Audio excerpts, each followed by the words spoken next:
All right, Deandre, let's start with some family questions. I know it was recently your son's birthday. We saw the big celebration. He went with the motorsport theme. Now, I know Yeah. you got a late start in basketball. How soon do you plan on putting the ball in his hand and introduce him to the game?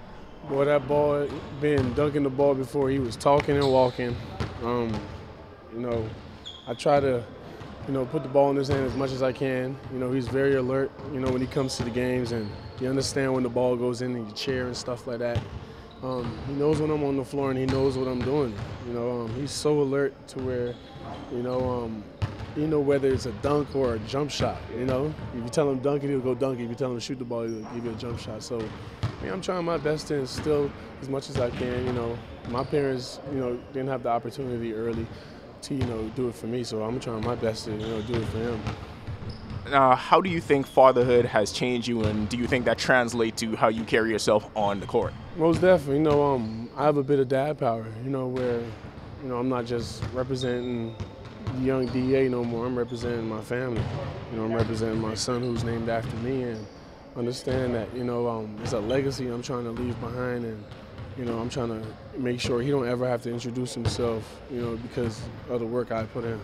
How often do you have a chance to get him back home and have him introduced to the Bahamian side of his roots? We did it.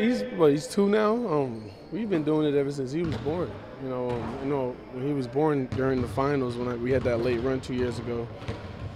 I think right after the game 6 in the finals, we went right back home. I put his feet in some sand and let him know that, this is the soil where you from. Like this is who we are, and this is we born around water, and this is the beautiful island that we were born and raised in. Now, in terms of giving back, I know you and your mom have a program that you run with Forks Concepts Restaurants. Can you tell us a bit about that? Oh yeah, it's lit. It's all about her. Her just giving back and dealing with single moms and understanding the fact that she went through the same thing. I think every single mom goes through the same thing, just being both parents for a child and understanding the struggles that come with it. But her just giving back to families that don't have it as well, cooking, and just keeping these foundations going with her generosity, and just me having this platform for her to expand on things like that is amazing. And I just let her rock out and do her thing. I'm just in her shadow, just understanding, what it does for the community, and this is why we play, and it's way bigger than basketball. Yeah.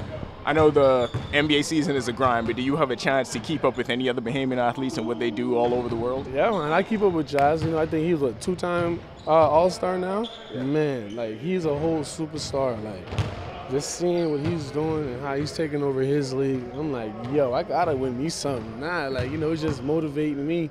Yeah, how we so young and how the responsibility that comes with it, and the people we represent. He's doing his thing over there, and I'm doing my thing. And there's way more athletes. You got Buddy over there taking over Indiana, and you got Kai developing so well.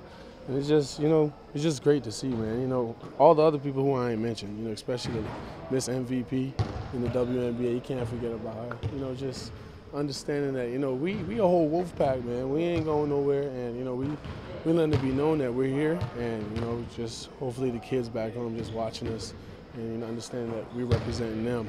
Last one from us. So what do you think about where the state of Bahamian basketball is right now? You mentioned Buddy and Kai and the run that they had taking the Bahamas the furthest it's been in the World Cup qualification. What do you think about where we're at right now? Nah, it's right where it needs to be. We're all developing, and we're getting older, and that's what we need. Us to get some experience and just win a little bit and get banged up a little bit and understand how hard it is to win in leagues and to play against the best around the world. And I think it's right where it needs to be, because everybody's developing and understanding and having that confidence that they can do it as well. And once we got that, the future of Bahamas basketball should expand completely.